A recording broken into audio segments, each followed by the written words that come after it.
ini Selasa, 5 Maret 2024. Perkenalkan, nama saya Ice Trisnawati. Saya mengajar matematika di Sekolah SMA Negeri 1 Cilengsi. Pada saat ini saya sedang melaksanakan PPG dalam jabatan kategori 1 tahap 3 di LPTK Universitas Negeri Jakarta dengan nomor induk mahasiswa 2008-230077. Pada kesempatan kali ini saya akan membuat video uji kinerja yang berjudul histogram dan frekuensi relatif di kelas 10. Mari kita saksikan tayangan video berikut. Assalamualaikum. Waalaikumsalam. Selamat pagi anak-anak. Baik anak-anak, sebelum memulai pelajaran, kita alangkah baiknya berdoa dulu supaya diberikan kemudahan dan kelancaran. Silakan dipimpin doa. Sebelum kita memulai pelajaran, alangkah baiknya kita berdoa agar menurut bacaan masing-masing. Berdoa dimulai. Doa selesai. Memberi salam. Assalamualaikum warahmatullahi wabarakatuh. Waalaikumsalam warahmatullahi wabarakatuh. Bagaimana kabar kalian hari ini? Baik. Mulai pelajaran, Ibu akan mengabsen kalian dulu ya. Yang tidak hadir hari ini siapa? Ada 3 orang, Bu. Ada Rino sakit, Bella dan Kevin izin. Ya. Oke, sebelum kita memulai pelajaran, Ibu akan memberikan motivasi kalian ya. Itu sebagai didik, kalian sebagai pelajar ya harus bersungguh-sungguh dalam mengerjakan sesuatu. Baik anak-anak, untuk memulai pelajaran kali ini, Ibu akan menyampaikan tujuan pembelajaran pada bab statistik. Di sini statistik yang akan kita bahas adalah tentang histogram dan frekuensi relatif. Ya, tujuannya apa? Untuk menyajikan data dalam bentuk histogram dan frekuensi. Lalu kita akan mencari median, modus dari data tunggal dan data kelompok. PPT-nya sudah Ibu tayangkan pada layar ini. Ada judulnya yaitu tentang histogram dan frekuensi relatif. Materi ini ada di dalam statistik, kita kupas satu persatu ya. Mulai dari histogram. Sudah Ibu tayangkan untuk diagramnya ini. Silakan kalian lihati dan cermati. Ada 2 diagram, yaitu diagram untuk penggunaan telepon genggam pada siswa sama dengan kasus penggunaan telepon genggam pada siswa. Tetapi ini ada yang membedakan dari diagram kedua ini. Yang kalian lihat diagram pada layar depan ini dalam bentuk apa? Kita lanjut slide berikutnya ya. Untuk mengerjakan median dan modus pada data kelompok, di sini ada acuannya, yaitu memiliki tepi batas bawah dan atas, di mana tepi batas bawah pada sebuah data itu kelasnya itu dikurangi 0,5 dan batas atas ditambah 0,5. Kemudian ini ada rumus untuk histogram dan poligon frekuensi. Untuk menentukan jangkauan yaitu datum maksimum dikurang datum minimum. Ya. Kemudian untuk menentukan banyak kelas itu pakainya 1 ditambah 3,3 log N. Nomor 3, untuk menentukan interval kelas yaitu P sama dengan J bagi K. J-nya dari nomor 1 yang kita dapatkan. Kemudian K-nya didapat dari nomor 2, baru kita cari panjang kelas. Ya. Baik anak-anak, kita simaknya ada contoh. Diketahui nilai ujian matematika dari 80 siswa pada data di samping disajikan dalam bentuk, ini namanya dalam bentuk tabel distribusi frekuensi. Ini nanti kita akan menghitung ya. Perhatikan, ini sudah kita cari ya untuk datum terbesar itu artinya data terbesar. Datum terkecil itu nilai yang terkecil. Di mana datum terbesar dari tabel frekuensi sebelumnya nilai terbesarnya 99, nilai terkecilnya 35, maaf. Nilai terkecilnya 35. Kemudian kita cari jawaban 99 kurang 35 berapa? 60. Setelah itu baru kita jadi banyaknya kelas. Ada berapa sih kelasnya kita kelompokkan dari data yang di slide sebelumnya? Kita udah 1 ditambah 3,3 log n, ya. 1 ditambah 3,3, log n nya berapa? Dari jumlah siswa, ya. Dari jumlah siswa. Kemudian 1 ditambah 3,3, 8 log 80 itu kalian boleh menggunakan kalkulator. Pada pelajaran sebelumnya yang sudah diajarkan ya, logaritma. Log 80 adalah 1,9 dikali 3,3 ditambah 1 sama dengan 7,27. Nah, oke. Maka banyak kelasnya itu ada 7 kelas atau 8 kelas. Kemudian kita nyari panjang intervalnya. Panjang intervalnya itu dari J dibagi K64 dibagi 7 sama dengan 8 atau mendekati 9. Kita lihat tabel ini, tabel distribusinya seperti ini. Dari tadi data yang masih mentah ya, masih mentah. Kemudian ini data bergolong. Jadi data bergolong. Yang awal tadi itu data masih diri ya. Bergolong itu artinya dikelompokkan data-datanya kelasnya. Anak untuk mencari rentang nilai di sini kan sudah tertulis dari 35 sampai 43-an. Nah, di panjang interval kelasnya adalah 8,8 dengan 9. Kita hitung ya. Dimulai dari 35, 36, 37, 38, 39, 40, 41, 42, 43. paham? Paham. Ini batas bawah 35, ini batas bawah, ini batas atas 4, 3. Coba hitung bawahnya lagi, dimulai 44, 45, 46, 47, 48, 49, 50, 51, 52. paham? Paham. Dan seterusnya sampai ke bawah. Ini terus itu 35 sampai 43 ada berapa? Jadi dicek lagi pada data tunggal tadi yang di atas ya. Cek kemudian frekuensinya ini. Frekuensi 35 sampai 43 ada 3.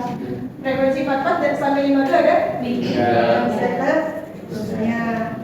Baik anak-anak, ini tayangan histogramnya ya. Ini sudah ibu tayangkan, ini bentuknya seperti ini ya, dari yang tadi kita bahas.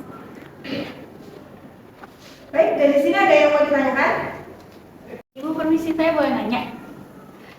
Itu kenapa histogram itu awalnya 34,5 ya? Terima kasih Asti atas pertanyaannya. Bagus pertanyaannya ya, yaitu terkait dengan histogram tersebut. Nilai 3,45 didapat dari tepi batas bawah panjang kelas. Kita lihat tabel yang nilai. Sudah benar kan? Nah, nilai pertama adalah 35 sampai 43.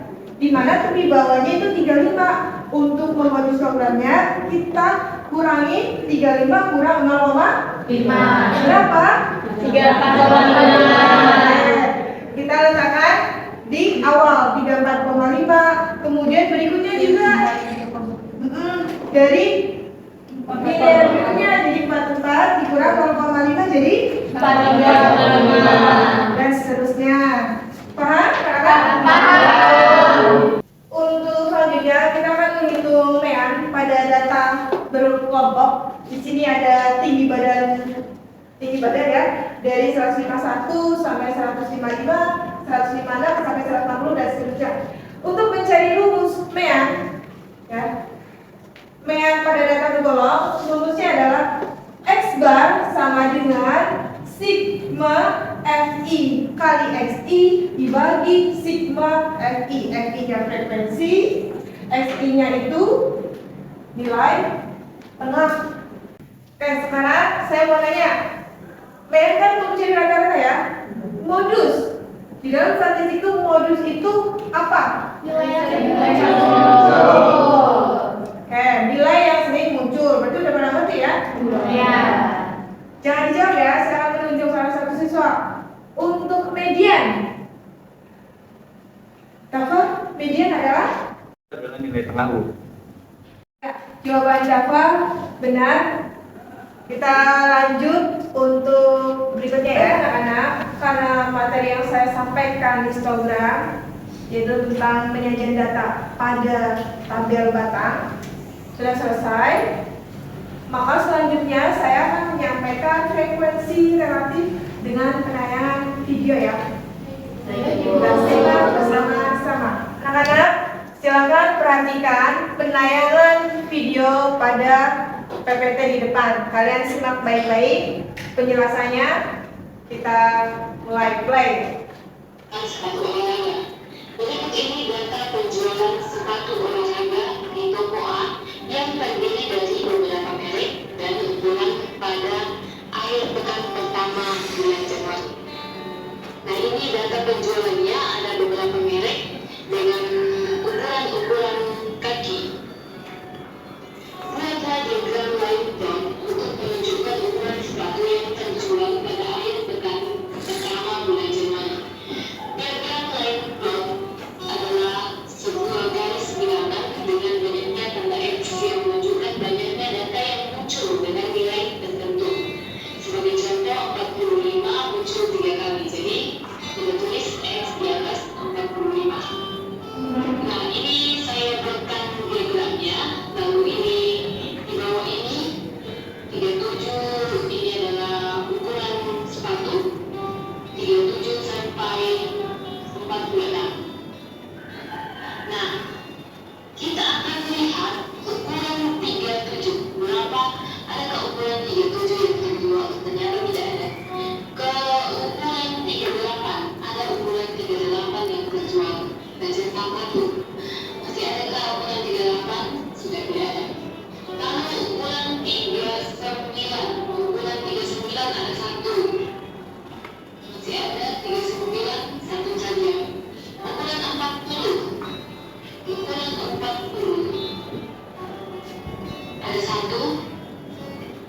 Lalu ada lagi satu, dua saja. Lalu 41 ini ada satu, ada dua. Lalu 42 satu, dua, mana lagi? Satu, dua, ada dua, terus satu. Jadi 42 ada 5. Lalu 43, ini satu, dua, tiga, 4, 5, 6. Baik anak-anak, dari tayangan video ini sudah selesai. Silakan, ada yang mau ditanyakan dari penjelasan video frekuensi relatif ini pada laptop? Saya. Oh ya, baik Cevani. Berarti line plotnya itu menunjukkan frekuensi besar berapa orang yang punya sepatu tersebut atau gimana ya Bu? Untuk pertanyaan Devani, pada laptop ini jawabannya udah benar ya anak-anak. Jawabannya yaitu pada ukuran sepatu, hitung tanda X itu menandakan adalah frekuensi banyaknya penggunaan ukuran sepatu pada nomor 137, 38 dan seterusnya. Nah, jadi dari tanda X ini adalah frekuensi. Anak-anak, untuk berikutnya Ibu akan membagikan kerja kelompok untuk mengerjakan LKPD terkait materi yang Ibu sampaikan, yaitu materi dan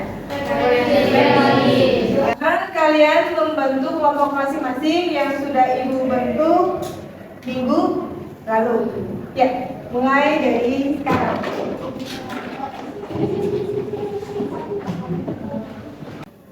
Oke anak-anak, untuk memulai aktivitas hari ini Ibu akan membagikan LKPD terkait materi yang sudah Ibu sampaikan kepada kelompok kalian.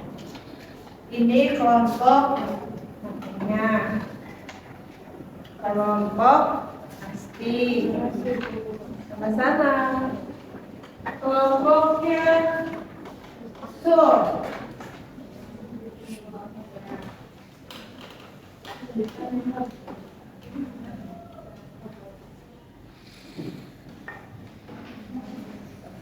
Kelompoknya cherry. Silakan kalian boleh kerjakan tugas itu di Canva.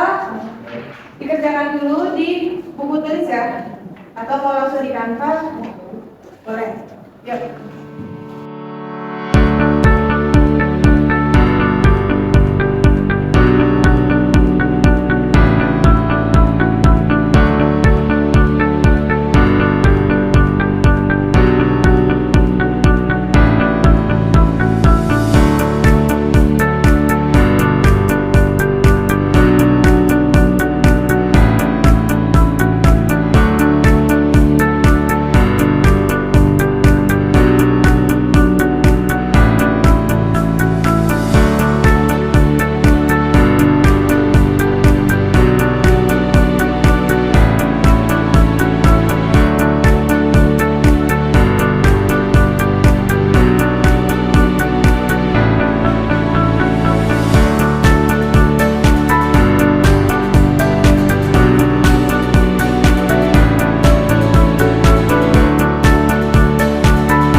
memberikan hasil karya dari kalian ya, yang kalian buat di PT atau di kantor. Ya, silakan dari 4 kelompok ini siapa yang ingin untuk presentasi? Oke, kelompok 1 dari Egi. Iya. Ya, Ibu persilakan untuk maju.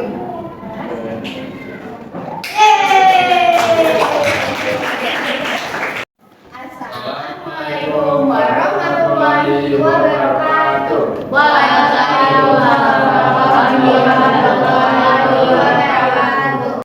Halo semua, kita dari kelompok ONE atau kelompok 1 dari mata pelajaran matematika ini.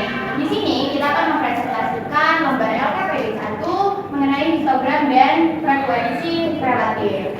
Nah, sebelum itu di kelompok kami ada pun anggota-anggotanya.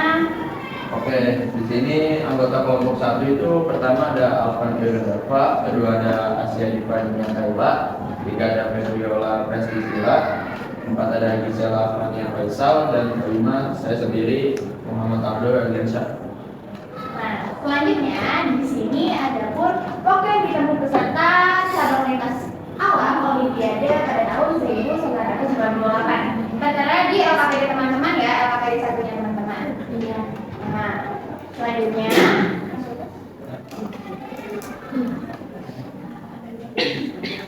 di pertanyaan pertama itu ada berapa atlet yang berpartisipasi dalam cabang lintas alam dan ada berapa negara yang berpartisipasi dalam cabang ini? Ada berapa dong? Ada 25 atlet dan 20 dari 20 negara. Tuh sekali. Gimana teman-teman, sama nggak? Sama. Lalu yang kedua, peserta dari negara manakah yang mendapatkan medali emas? Berapakah catatan waktunya? Yang mendapatkan medali emas itu peserta dari Kenya dengan catatan waktu 45 menit. Sama nggak teman-teman? Sama. Nah, untuk yang terakhir, berapakah atlet yang menyelesaikan lomba ini dengan interval catatan waktu antara 31 menit dan 32 menit serta 59 detik? Ada 6 atlet. Benar ya teman-teman? Benar. Oke, berarti kurang lebih mengenai jawaban presentasi LKPD pertama ini semuanya sudah benar dan sama ya. Nah, sebelum ditutup, teman-teman ada yang ingin bertanya nggak? Perkenalkan, saya Muhammad Aksubawas dari kelompok 4. Saya ingin bertanya, negara mana yang menyelesaikan lomba dengan interval waktu 40 menit? Begitu saja. Terima kasih Akso untuk pertanyaannya yang dari kelompok 4. Nah, untuk menjawab pertanyaan itu kita bisa balik lagi ke halaman yang ini. Di sini bisa dilihat bahwa yang ini selama 40 menit itu ada 2 negara, yaitu negara sebentar, buka. Di sini ada negara Makedonia dan Mongolia. Ada 2 negara, betul? Betul. Oke. Terima kasih. Oke, jadi karena sudah tidak ada yang bertanya lagi, kesimpulan yang dapat diambil dari LKPD ini, jadi ada 20 negara dengan 25 peserta dan pemenang emasnya adalah Kenya dengan catatan waktu 45 menit. Adapun teman interval waktu 31 menit dan 32 menit dan 9 menit itu ada totalnya itu ada 6 atlet. Baik, sekian presentasi dari kelompok ONE. Wassalamualaikum warahmatullahi wabarakatuh. Waalaikumsalam warahmatullahi wabarakatuh. Karena kelompok 1 sudah mempresentasikan hasil LKPD-nya dengan bagus, rapi, dan teliti untuk pengacaranya, Ibu merasa senang ya, kalian sudah sungguh-sungguh untuk mengerjakan suatu tugas. Untuk berikutnya, kelompok 3 ya, Ibu tunjuk dari ada kelompok 2, 3 sama 4. Ibu akan menunjuk kelompok 3 untuk presentasi LKPD kedua. Ya, Ibu persilahkan. Baik.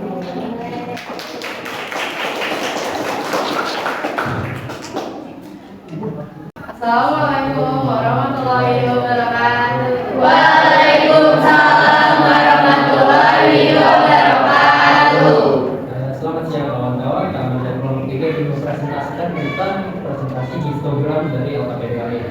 Sebelumnya izinkan kami perkenalkan diri terlebih dahulu. Saya Muhammad Ramadan pastinya kita mengerjakan LKPD kedua ini nggak cuma berdua aja nih. Kita punya rekan lainnya, ada Saraya Claudia Bella, ada Fadila Fanova Aulia, dan Natali Talita Marsha.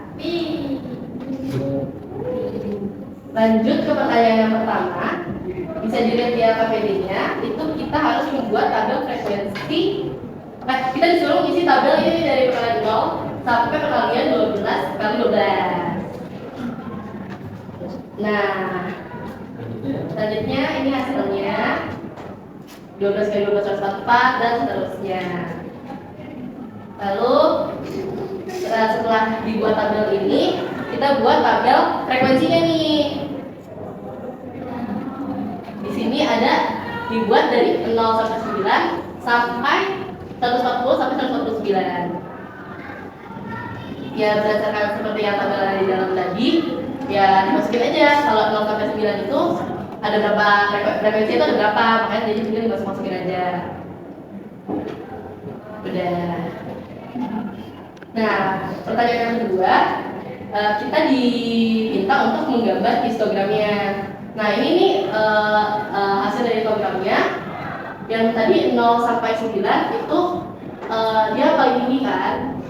Nah, terus yang frekuensi yang tadi 149 itu yang paling rendah. Makanya kenapa dia bisa di sebelah sini lebih rendah, karena berdasarkan frekuensinya tadi.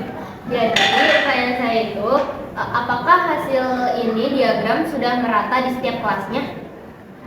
Pas banget nih, pertanyaan lucu tadi tuh bersinambungan atau berhubungan sama pertanyaan yang selanjutnya nih, yang C, yang berbunyi, menurut kalian apakah hasil kali tersebut akan terdistribusi merata di setiap kelas yang panjang kelasnya 10, atau apakah ada kelas tertentu yang memiliki hasil kali lebih banyak dari kelas lainnya? Nah, ini sama-sama kayak yang pertanyaan C ini bisa dijawab oleh Afif. Jadi secara simpelnya tidak merata ya kawan-kawan, karena di setiap kelas pasti memiliki frekuensi yang berbeda. Sepertinya contoh yang tadi, 0 memiliki frekuensi di atas 40, sedangkan 149 memiliki frekuensi di bawah 10. Lanjut ke pertanyaan yang selanjutnya. Buatlah histogram lainnya dengan panjang kelas 20 dimulai dari 0 sampai 19 serta 40 sampai 39 dan seterusnya. Nah, ini hasil dari histogramnya seperti yang tadi, itu hasilnya nggak mungkin rata ya teman-teman. Jadi tergantung dengan si isinya tadi, isinya itu ada berapa. Jadi ini nggak bisa asal-asalan juga. Lanjut ke pertanyaan selanjutnya, yang E. Tapi bisa dijawab. Persamaan kelas besar adalah kelas pertama. Kebanyakan data berkumpul di dua kelas yang pertama, dan semakin ke kanan frekuensi semakin kecil. Kebanyakan data terkumpul di sebelah kiri histogram. Perbedaannya terletak pada lebar kelas dari kedua histogram di atas. Nah, jadi ini persamaan dan perbedaan kedua histogramnya nih. Yang seperti yang udah dilihat, semakin ke kiri itu biasanya semakin banyak, semakin ke kanan itu biasanya semakin sedikit. Gitu. Oke, mungkin sekian dari kami. Kita juga punya kesimpulan nih yang akan disampaikan oleh Afif juga. Silakan. Kesimpulannya, melalui tabel tersebut kita dapat menentukan tabel frekuensi, histogram, serta perbedaan dan persamaan dari tabel tersebut. Sekian dari kelompok kami, kurang lebihnya mohon maaf. Wassalamualaikum warahmatullahi wabarakatuh.